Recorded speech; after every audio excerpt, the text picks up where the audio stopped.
কক্সবাজারের পেকুয়ার শিলকালী ইউনিয়নের জসিমউদ্দিন নামে এক ব্যক্তিকে কুপিয়ে হত্যা করেছে দুর্বৃত্তরা।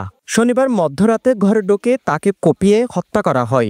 পরিবারের দাবি, পরিকল্পিতভাবে খুন করা হয়েছে। তিনি সাপের গাড়া সেগুনবাগিচা এলাকার বাসিন্দা। নিহতের স্বজনদের দাবি, মধ্যরাতে বাড়ির রান্নাঘরের পাশে মুরগি আওয়াজ করে। মুরগির আওয়াজ শুনে স্বামী স্ত্রী বাড়ি থেকে বের হয়। এ সময় ধারালো অস্ত্র নিয়ে উৎপেতে থাকা দুর্বৃত্তরা ধাওয়া করলে তারা বাড়িতে ঢুকে যায়। এ সময় দুর্বৃত্তরা বাড়িতে ঢুকে জসিমকে কুপিয়ে ও রডের আঘাতে হত্যা করে পালিয়ে যায়।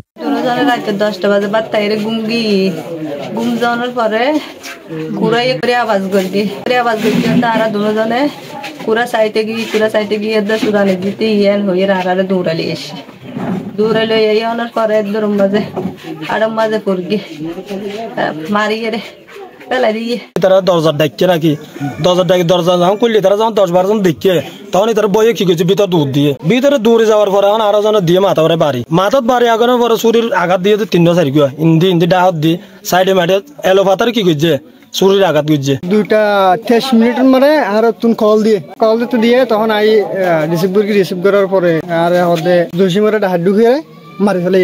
ছেলের প্রেমের সম্পর্ককে কেন্দ্র করে এই ঘটনা ঘটেছে বলে দাবি নিহতের স্বজনদের। যারা আর লইয়া ঘটনা গজ্জি তারা নাতিল লই আর সম্পর্ক গড়িয়ে আর মালয়েশিয়া আর জিবেলে সম্পর্ক গজ্জে ইবে এখন ইয়া বর্তমান আর বোনের বাড়ি মাইয়া ইবে এগিনল্লা বলি তারা আল্লাহ পুলিশ আনিছে ইয়ে মেম্বারের বিচার দিছে ইয়ে আর বোনের দিছে ইয়ে হুমকি আর বোনের ললে দিছে ইয়ে মেম্বার চেয়ারম্যান কিছু করি না আবার অদ্দা সারা এই ঘটনা এখন ঘটাই। চকরিয়া সার্কেলের সহকারী পুলিশ সুপার অভিজিৎ দাস জানান, এই ঘটনায় মামলা রুজু হয়েছে। ইতিমধ্যে 3 জনকে আটক করা হয়েছে। ঘটনার প্রকৃত কারণ খোঁজার চেষ্টা করছে পুলিশ।